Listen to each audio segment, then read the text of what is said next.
যে সমস্ত নারী এই চারটা কাজ করবে, এই চারটা কাজের গ্যারান্টি দিবে, তাদেরকে জান্নাতের 8টা দরজার গ্যারান্টি দেয়া হবে। আমার প্রিয় মায়েরা, বোনেরা, আপনাদের জন্য একটা হাদিস বলে শেষ করব। বিশ্বনবী বলেন, আমার মায়েরা খেয়াল করে শুনুন, বিশ্বনবী আপনাদের উদ্দেশ্য করে বলেন, আল মারআতু ইযা সাল্লাত খামসাহা ওয়া সামাত শাহরাহা হাফিজাত ফুরুজাহা আতাআত বা'লাহা ফালতাদখুল মিন আইয়ি আবওয়াবিল জান্নাতি শাআত। বিশ্বনবী বলেন, ও রমণীরা, ও নারীরা, যে সমস্ত নারী এই চারটা কাজ করবে, এই চারটা কাজের গ্যারান্টি দিবে, তাদেরকে জান্নাতের 8টা দরজার গ্যারান্টি দেয়া হবে। কি চারটা কাজ? 1 নম্বর, আল মারআতু ইযা সাল্লাত খামসাহা, যে নারী 5 ওয়াক্ত নামাজ পড়ে। কি করে? জেলা স্টেডিয়ামে অবস্থানরত আমার নারীরা, বোনেরা, বিশ্বনবী আপনাদেরকে 4টা কাজের কথা বলেছেন, খুব বেশি না। 4টা করলে 8 জান্নাতের দরজা সব খোলা। কোনটা দিয়ে যাবে? যেটা দিয়ে মনে চায়। 1 নাম্বার 5 ওয়াক্ত নামাজ। আমার বোনেরা জোহরের নামাজ পড়তে পড়তে এটা আসরে নিয়ে যায়, আসর পড়তে পড়তে এটা মাগরিবে নিয়ে যায়। এরকম আসরে নাই, লালমনিরহাটে হয়তো নাই। আমার বোনেরা এটা করবেন না। ইন্নাস সালাতা কানাত আলাল মুমিনিনা কিতাবাম মাওকুতা, সময় মতো করবেন। সামাত শাহরা, রমাদানের রোজাগুলো রাখবেন। হাফিজাত ফুরুজাহা, যে নারী তার চরিত্রকে হেফাজত করে, তার প্রাইভেট হেফাজত করে, তার লজ্জাস্থান হেফাজত করে। ও মায়েরা, আপনার এই গর্ভ যে কত দামি আপনি জানেন না। আপনার এই গর্ভ থেকে জন্মাবে আগামী সালাহুদ্দিন আল আইয়ুবী। আপনার গর্ভ থেকেই জন্মাবে ইমাম আল মাহদি আল মুনতাদা। আপনার পেট থেকে জন্মাবে আবু সাইদের মতো বীর সৈনিক। আপনার পেট থেকে জন্মাবে মুগ্ধের মতো বীর মুজাহিদ। আপনি জানেন না কে আসবে আপনার পেট থেকে। সময়টাকে কাজে লাগান, ইসলামকে বোঝেন, মানেন, আমাদের ইসলামিক লেকচারগুলো শুনেন। আমরা যে বার্তাগুলো, ইনস্ট্রাকশনগুলো, দিক নির্দেশনাগুলো আপনাদের খেদমতে রাখি, এগুলো মেনে চলুন। আপনিই পারেন আপনার ঘরটাকে জান্নাতের টুকরা বানাতে। একটা family, it's a very big institution and you are the M D, the managing director of this institution. চিল্লায় বলেন ঠিক কিনা? চাইলেই পারেন ঘরটাকে জান্নাতের টুকরা বানাতে। 5 ওয়াক্ত সালাত, রমাদানের রোজা, নিজের চরিত্রের হেফাজত, ও আতাআত বা'লাহা, স্বামীর আনুগত্য। এটাতে অনেকে ভুল করে থাকে। হায় রে আমার বোনেরা, স্বামীর আনুগত্যকে এটা নিজের অপমান মনে করবেন না। আপনার স্বামী আপনার সবচেয়ে বড় গার্ডিয়ান, তিনি আপনার সবচেয়ে ভালো চায়। নারী কখনো গার্ডিয়ানশিপের বাইরে থাকতে পারে না। হয় আপনি বাবার গার্ডিয়ানশিপের ভেতরে, বা আপনার থাকলে ভাই আপনার গার্ডিয়ান, ভাই না থাকলে চাচা গার্ডিয়ান, বিয়ের পরে আপনার স্বামী আপনার গার্ডিয়ান। সম্মত স্বামীর আদেশগুলো আপনি মেনে চলবেন, কিন্তু শরিয়া বিরুদ্ধ কোনো আদেশ মানতে আপনি বাধ্য নয়। আওয়াজ করে বলুন সবাই ঠিক কিনা? এই 4টা কাজ যদি কোনো নারী করে, বিষ্ণুই বলেন জান্নাতের 8টা দরজা খোলা। তোমার যেটা দিয়ে মনে চায় সেটা দিয়ে জান্নাতে তুমি এন্ট্রি নিতে পারবা। বিষ্ণু ইসলামের স্ত্রীর নাম ছিল আয়েশা রাদিয়াল্লাহু তাআলা আনহা, আবু বকর রাদিয়াল্লাহু তাআলা আনহুর মেয়ে। আবু বকর রাদিয়াল্লাহু তাআলা আনহুর আরেক মেয়ের নাম হচ্ছে আসমা। কি নাম? দুজনই আবু বকর রাদিয়াল্লাহু তাআলা আনহুর মেয়ে, আসমা আর আয়েশা। নাম দুটো কেমন লাগে? আসমা নামটা কেমন লাগে? আয়েশা নামটা কেমন লাগে? সবার ভালো লাগে নাই? নাম দুটো আপনাদের ভালো লাগে? লালমনিরহাটে অনাগত যদি কন্যা সন্তান হয়, যদি মনে চায় আসমা রেখে দিতে পারবে, যদি মনে চায় আয়েশা রেখে দিয়ে। দেশে বিদেশে, এয়ারপোর্টে, রাস্তা ঘাটে শুধু বলে হুজুর একটা নাম দেন, আমার ছেলের একটা নাম দেন, মেয়ের একটা নাম দেন। তো আমার মনে আছে যশোরের 8 দিনের মাহফিলে আমি 1-2টা নাম দিয়েছিলাম। আজকে লালমনিরহাটের এই প্রোগ্রামে কন্যা সন্তান যদি হয় 2টা নাম দিলাম, আসমা কিংবা আয়েশা। ইনশাআল্লাহ বলেন।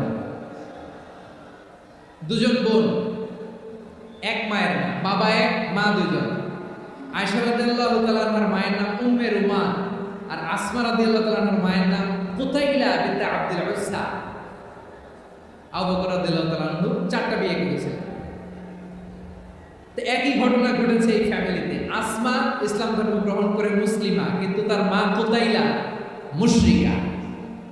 আই রিপিট, বোঝার জন্য আমি আবারও বলি, আসমা রাদিয়াল্লাহু তাআলা আনহা মুসলিমা, আর আসমার মা কোতাইলা, আওয়াজ করে বুঝে থাকলে বলেন, আসমার মা মুশরিকা। তার মানে মেয়ে মুসলিম, মা মুসলিম, ভেজাল আসলে নাই। কিন্তু কোতাইলা আর ধৈর্য ধারণ করতে পারে না। নার ছেড়া ধন, কলিজার টুকরা ধন, কলিজার টুকরা সন্তান আসমারে দেখতে বড্ড মন চায়। সাইয়েদনা আসমা রাদিয়াল্লাহু তাআলা আনহা মক্কা থেকে হিজরত করে মদিনায় চলে গেলেন। হুদাইবিয়ার পর যখন মক্কা মদিনার ট্রাফিক স্বাভাবিক হলো, মক্কার লোক মদিনায় যায়, মদিনার লোক মক্কায় আসে। কোচাইলা কলিজার টুকরা সন্তান আসমারে দেখার জন্য কিছু উপহার নিয়ে বিশাল মরুপথ পাড়ি দিয়ে মক্কা থেকে মদিনায় যায়। সুবহানাল্লাহ। এখন মা আসছে মেয়ের সাথে দেখা করতে, মেয়ে তো আর দেখা দেয় না। মেয়ে ভাবছে আমার মতো মুশরিকা অপবিত্রা, তার সাথে কি দেখা দেয়া যাবে? বিশ্ব নবীর দরবারে চলে গেলেন। সুবহানাল্লাহ বলেন। কি সৌভাগ্যবান ছিল তারা, মাসলা জানার দরকার হলেই নবীর দরবারে চলে যেত। ঘরে বউয়ের সাথে ঝগড়া হলে নবীর দরবারে চলে যেত। অনেক সাহাবী বলে আমার পেটে ক্ষুধা লাগলো আমি নবীর কাছে চলে যেতাম, কারণ নবীর চেহারার দিকে তাকালেই আমার পেটের ক্ষুধা মিটে যেত। সাইয়েদনা আসমা রাদিয়াল্লাহু তাআলা আনহা বিশ্ব নবীর কাছে চলে গেলেন, যে বললেন ইয়া রাসূলুল্লাহ ইয়া হাবিবাল্লাহ ইন্না উম্মি কাদিমাতুন ইলাইয়া ওয়া হিয়া রাগিবা। আমার মা মক্কা থেকে অনেক দূর মরুর পথ পাড়ি দিয়ে উপহার সামগ্রী নিয়ে মদিনায় আমার সাথে দেখা করতে এসেছে গো নবী। আমার জানতে বড্ড ইচ্ছে হয় আমি আমার মুশরিকা মায়ের সাথে একটু দেখা করতে পারবো কিনা। আফা আসিলুহা, আগে যেমনি আমি আমার মায়ের সাথে ভালো আচরণ করতাম, যেমনি আমি আমার মায়ের সাথে সদাচরণ করতাম গো নবী, এখন আমি মুসলিমা মা মুশরিকা, এখন কি আগের মতো সদাচরণ করতে পারবো নাকি? বিশ্বনবী বললেন নাম সিলিহা, হ্যাঁ রে আসমা, অবশ্যই অবশ্যই, আগে ঠিক যেমন তুমি তোমার মায়ের সাথে ভালো আচরণ করতে এখনো তেমনি আগের মতো ভালো আচরণ করবা। আওয়াজ করে পড়েন সুবহানাল্লাহ। কি ইসলাম আমরা পেয়েছি, কত ব্রড মাইন্ডেড আমাদের ইসলাম, কত ওপেন মাইন্ডেড ইসলাম, কত ওপেন আপ করতে পারে, চিন্তা করতে পারেন। বিষ্ণু বললেন হ্যাঁ অবশ্যই, নাম সুলিহা, আগে যেমনি ভালো আচরণ করছো আসমা এখন ওইরকমই করো, পাল্লা আরো বাড়াই করো। সুবহানাল্লাহ বলেন। তাহলে আমার যে হিন্দু ভাইরা হিন্দু বোনেরা ইমানের বদৌলতে দৌলতে আপনি ধন্য হয়েছেন, আপনার আম্মা আব্বা এখনো মুসলমান হয় নাই, তাদের জন্য দোয়া করেন, তাদের জন্য দোয়া করেন, আল্লাহ যেন তাদেরকেও ইমানের দৌলত দান করেন। আমরা সবাই পড়ি আমিন, আরো জোরে পড়েন আমিন।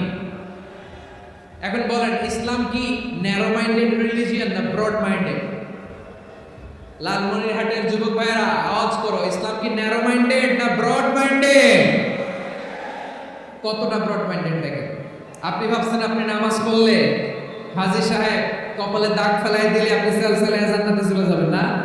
খবরদার।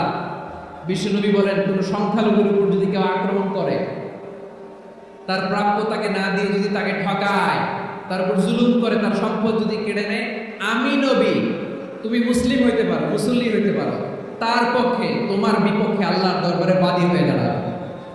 আচ্ছা লালমনিরহাটের ভাইরা কথা বুঝতে পারলে আওয়াজ করে উত্তর দেন। বিশ্বনবী যদি কারো বিপক্ষে দাঁড়ায় কিয়ামতের দিন, আই রিপিট, আমি আবার বলছি, বিশ্বনবী যদি কিয়ামতের দিন কারো বিপক্ষে দাঁড়ায়, ও তো সেলসেলায় জান্নাতি, তাই না? জান্নাতি না?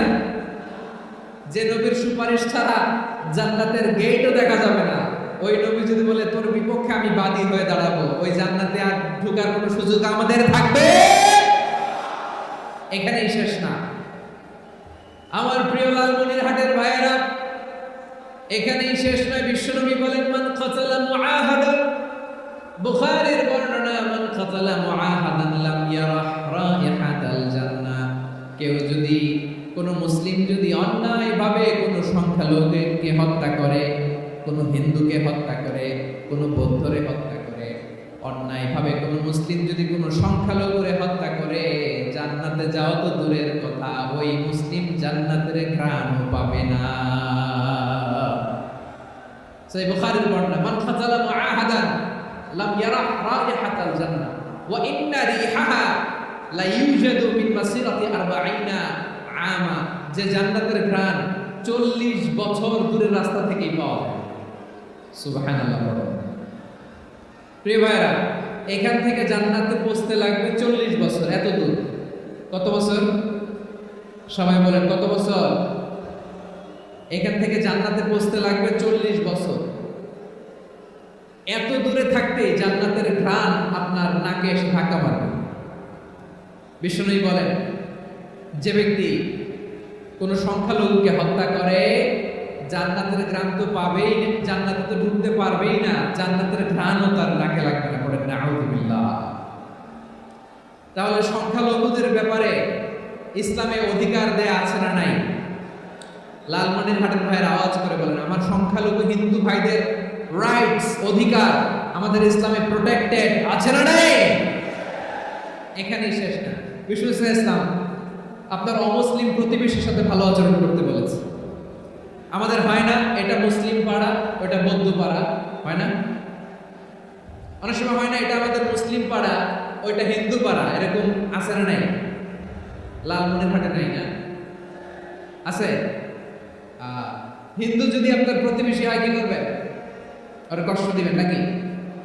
কেন? ও তো হিন্দু, ও তো আমার আল্লাহরে ডাকে না, ওরা কষ্ট দিলে যায় যাবে না? খবরদার। বিষ্ণু ইসলাম বলেন, মান কানা ইউমিনু বিল্লাহ ওয়াল ইয়াউমিল আখির ফালিউকরিম জারা, যে আল্লাহ বিশ্বাস করে আর আখিরাতে বিশ্বাস করে সেজন্য প্রতিবেশীর সাথে ভালো আচরণ করে। সুবহানাল্লাহ। কলিজা জুড়ায় যায় না আমার নবীর কথাগুলো শুনলে? যে আল্লাহ বিশ্বাস করে, যে আখিরাতে বিশ্বাস করে সেজন্য প্রতিবেশীর সাথে ভালো আচরণ করে। এখানে বলছে মুসলিম প্রতিবেশী, বলছে নামাজি প্রতিবেশী, বলছে আল্লাহ প্রতিবেশী, বলছে না। প্রতিবেশী আস্তিক হোক নাস্তিক হোক, প্রতিবেশী মুমিন হোক মুশরিক হোক, প্রতিবেশী হইলেই তার সাথে ভালো আচরণের দরকার আছে না নাই? আমার প্রিয় লালমনিরহাটের ভাইরা, বিষ্ণু ইসলাম ওনার ইহুদি প্রতিবেশীদের দেখাশোনা করতেন। বিষ্ণু ইসলাম ওনার ইহুদি প্রতিবেশীর বাসায় যেতেন। কোন প্রতিবেশী? ইহুদি। আওয়াজ করে বলেন, কোন প্রতিবেশী? ইহুদি। এক ইহুদি কিশোর বিষ্ণু ইসলামের খেদমত করতে, ইহুদি ছেলে আমার নবীর খেদমত করত, তারা ছিল নবীর প্রতিবেশী। তো অনেকদিন হয় ইহুদি ছেলেটা আসে না। বিষ্ণুনবী খোঁজ দিলেন, ঘটনা কি? একটা ইহুদি ছেলে না আমার খেদমতে আসতো, ছেলেটা কই? খোঁজ নিয়ে জানলেন ছেলেটা অসুস্থ। বিষ্ণু ইসলাম ওই ইহুদির বাড়িতে চলে গেলেন ওই ছেলেটাকে দেখা করার জন্য, ভিজিট করার জন্য। সুবহানাল্লাহ পড়বেন না? গেলেন, যে দেখে ইহুদি ছেলেটা মুমূর্ষ, জান যায় যায় ভাব, বিছানায় পড়ে আছে, তার বাবা দাঁড়ানো।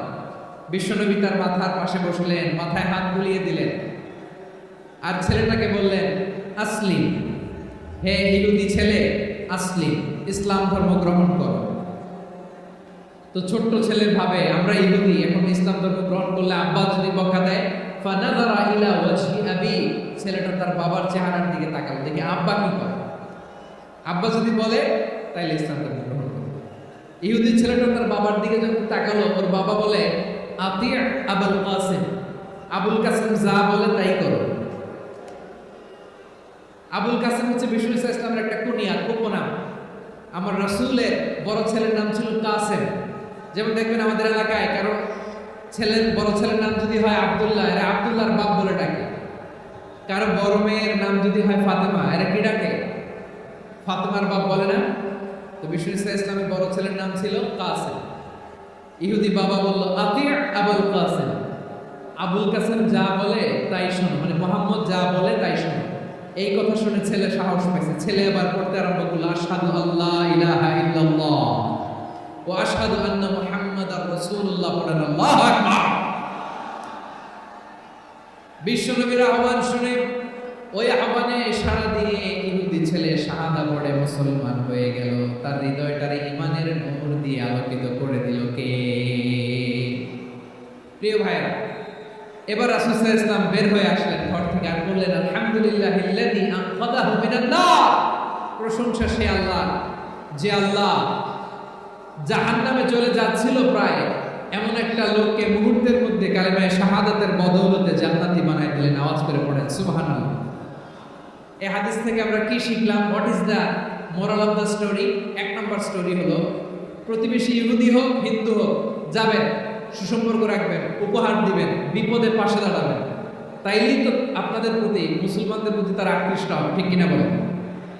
আপনি যদি হিন্দুদের সাথে বৌদ্ধদের সাথে নাই মিশেন, নাস্তিকের কাছে নাই যান, তো ইসলামের সৌন্দর্যটা ওরা বুঝবে কেমনে? সব সময় আমাদের ইসলামের দরজা আমার অমুসলিম ভাইদের জন্য খোলা আছে না নাই?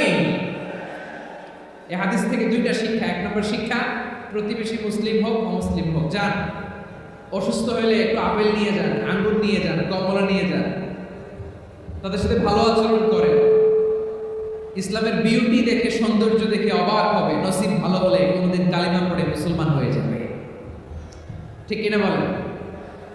তাহলে অমুসলিমের সাথে ভালো সম্পর্ক। বিশ্বনবী ইহুদির বাড়িতে গেলেন, ইহুদির বাড়ি, আর আমার মুসলমান ভাই আমার কাফের বলে, এরকম আছে না নাই? মুসলিম মুসলিমরা দেখতে পারে না, সহ্য করতে পারে। বিশ্বনবী ইহুদির বাড়িতে গেলেন, এটা একটা শিক্ষা। আচ্ছা, দুই নম্বর শিক্ষা হলো, বিষ্ণু ইসলামের খাদেম ছিল ইহুদি, এতদিন খেদমত করলো, একদিনে বিশ্বনবী ওরা কালিমার দাওয়াত দেয়নি। কারণ কি? বিশ্বনবী একটা ভালো সময়ের অপেক্ষা করতেছিলেন, প্রপার টাইমিং। দাঈর কাজ হচ্ছে দাঈ ইলাল্লাহ, সে হচ্ছে সুযোগ সন্ধানী। দাঈ সুযোগ খোঁজে, কখন দাওয়া দিলে ব্যাটে বলে হবে, ঝোপ বুঝে কোপ মারে, ঠিক কিনা বলেন? বিষ্ণু ইসলাম ভালো সময়ের অপেক্ষা করতেছিলেন, দেখি ভালো সময় আসুক আসুক আসুক আসুক। আস্তে আস্তে এমন সময় আসছে, ছেলে এবার মুমূর্ষ, অসুস্থ ব্যক্তির হৃদয় অত্যন্ত নরম থাকে। হসপিটালে যখন কেউ যায় তার হৃদয়টা বড্ড নরম থাকে, মৃত্যুর ভয়ে তার অন্তরটা নরম থাকে, ঠিক কিনা বলেন? এই প্রপার টাইমিং এর অপেক্ষা করতেছিলেন। যখনই টাইমিং পেয়েছেন, দাওয়াত দিলেন, পড়ো লা ইলাহা ইল্লাল্লাহ, সুবহানাল্লাহ পড়েন সবাই। তাহলে ইসলাম অমুসলিম প্রতিবেশীর সাথে ভালো আচরণ করতে বলে। ইসলাম অমুসলিম মাতা পিতার সাথে ভালো আচরণ করতে বলে। মাতা পিতা যদি অমুসলিম হয়, তারা ফেলে দিতে পারবেন? পারবেন? আমার লালমনিরহাটের ভাইয়েরা, অনেক হিন্দু ছেলে আমাদের হাতে শাহাদা পড়ে মুসলিম হয়, কিন্তু ওর মা মুসলমান হয় নাই, বাবাও হয় নাই। এরকম আছে না নাই? তো ও হয়েছে মুসলিম, মা বাপ হিন্দু, এখন মা বাপ কি বাদ? হ্যাঁ, মা বাপ বাদ দেয়া যাবে? যে মা আপনার 9 মাস 8 মাস পেটে ধারণ করলো, আপনার মায়ের নার ছাড়া ধন, আপনি ওই মারে বাদ দিতে পারবেন? যে মায়ের বুকের তাজা দুধ খেয়ে আপনি আজকে বাড়ন্ত তাজা তরতাজা, ওই মারে বাদ দেওয়া যাবে? মায়ের এক ধারে দুধের দাম, কাটিয়া গায়ের চাম, পাপুষ বানাইলে ঋণের শোধ হবে না। এমন দরদি হবে কেউ হবে না আমার মা গো। মায়ের এক ধারে দুধের দাম, কাটিয়া গায়ের চাম, পাপুষ বানাইলে ঋণের শোধ হবে না। এমন দরদি হবে কেউ হবে না আমার মা গো, ঠিক কিনা? মাকে তো বাদ দেওয়া যায় না। وقضى ربك ألا تعبدوا إلا إياه وبالوالدين إحسانا। আল্লাহ বলে, অবধারিত দুইটা ভার্ডিক্ট তোমাদের জন্য, এক আল্লাহর ইবাদত করবা আর মা বাবার প্রতি ইহসান করবা। আদেশ রাখা, মা বাবার প্রতি ইহসান করতে হবে। আমার মা হিন্দু হোক, ভালো আচরণ করতে হবে, বৌদ্ধ হোক, ভালো আচরণ করতে হবে। আমার যে সমস্ত হিন্দু ভাইয়েরা মুসলিম হয়েছে, তোমাদের মা বাবা এখন মুসলমান হয়নি, তাদের সাথে ভালো আচরণ করতে হবে। আপনাদের খেদমত নিজে করতে হবে, অথবা খেদমতের ব্যবস্থা করাই দিতে হবে। মান্থলি যে খরচ লাগে এটা দিতে হবে। আরে তুমি এখন মুসলিম, তোমার মা বাবা হিন্দু, এখনই তো সুযোগ ইসলামের সৌন্দর্য দেখা। এখন মা বাবা যদি দেখে, আরে এটা হিন্দু থাকতে তো বদমাইশ ছিল, বেয়াদব ছিল, কি এমন ধর্ম সে গ্রহণ করলো যেটা গ্রহণের সাথে সাথে সে পাল্টে গেল? কি এমন ধর্ম সে গ্রহণ করেছে যেটা তার জীবনকে আলোকিত করে দিয়েছে? নসিব ভালো হলে তারাও কালিমা পড়ে মুসলমান হয়ে যাবে।